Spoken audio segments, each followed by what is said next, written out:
गांव सुखपुर अपनी हरियाली और शुद्ध हवा के लिए मशहूर था। लेकिन पिछले कुछ सालों में यहां गर्मी बढ़ती जा रही थी।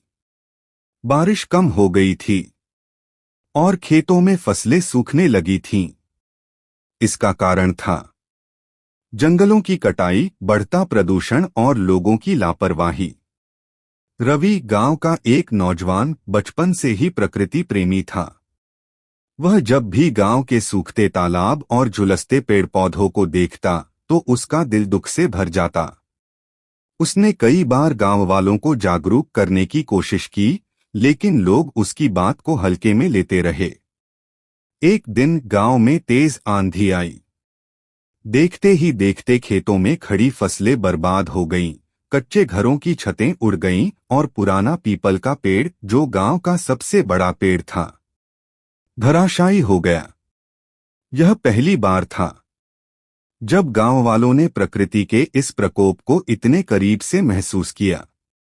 रवि ने मौके का फायदा उठाया और गांव वालों को इकट्ठा करके बोला, अगर हमने अभी भी प्रकृति की रक्षा नहीं की तो आने वाले सालों में हमारा पूरा गांव बंजर हो जाएगा। पेड़ हमारी ढाल हैं, बारिश का कारण हैं। अगर इन्हें काटेंगे तो प्रकृति हमसे बदला जरूर लेगी। गांव वालों की आंखें खुल गईं। उन्होंने मिलकर गांव में दोबारा पेड़ लगाने का संकल्प लिया। हर परिवार ने अपने घर के पास पौधे लगाए, तालाब को फिर से साफ किया और खेतों में जैविक खेती अपनाने लगे। कुछ ही सालों में सुखपुर फिर से हरा भरा हो गया।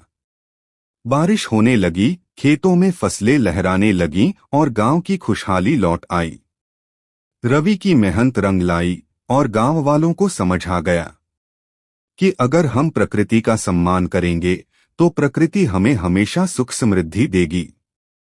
धरती ने इंसानों को जीवन दिया, पर इंसानों ने उसकी गोद में जहर घोल दिया।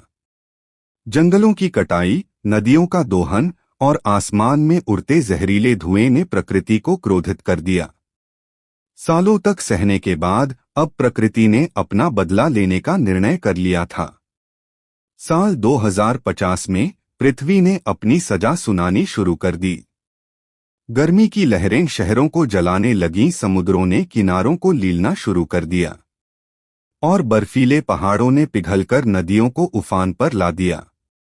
दुनिया के सबसे ऊंचे शहरों तक बाढ़ का पानी पहुंच गया और रेगिस्तान में ऐसी आंधियां चलीं कि दिन में भी रात जैसा अंधेरा छा गया। बढ़ते तापमान ने खेतों को बंजर बना दिया, बारिशें अनिश्चित हो गईं और खाद्यान्न संकट ने इंसान को भूखा प्यासा तड़पने पर मजबूर कर दिया।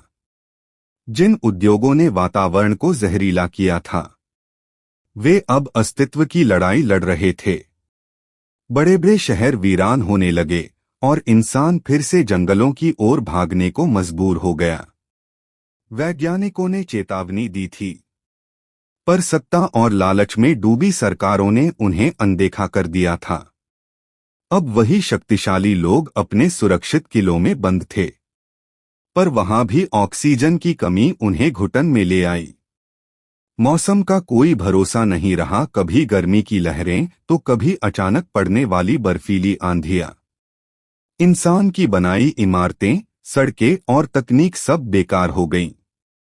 जब इंसान ने घुटने टेक दिए, तब कुछ बचे-खुचे लोगों ने मिलकर प्रकृति से माफी मांगी। उन्होंने कारखानों को बंद किया, पेड़ लगाना शुरू किया और संतुलित जीवन की राह अपनाई। धीरे धीरे धरती ने भी अपनी कठोरता कम कर दी। नदियां फिर से साफ होने लगीं, जंगल हरे होने लगे और मौसम का संतुलन लौटने लगा। प्रकृति को जीतने की नहीं, उसके साथ चलने की जरूरत है। यह सबक इंसान को बहुत दर्द और विनाश के बाद मिला, लेकिन शायद अब वह इसे कभी नहीं भूलेगा।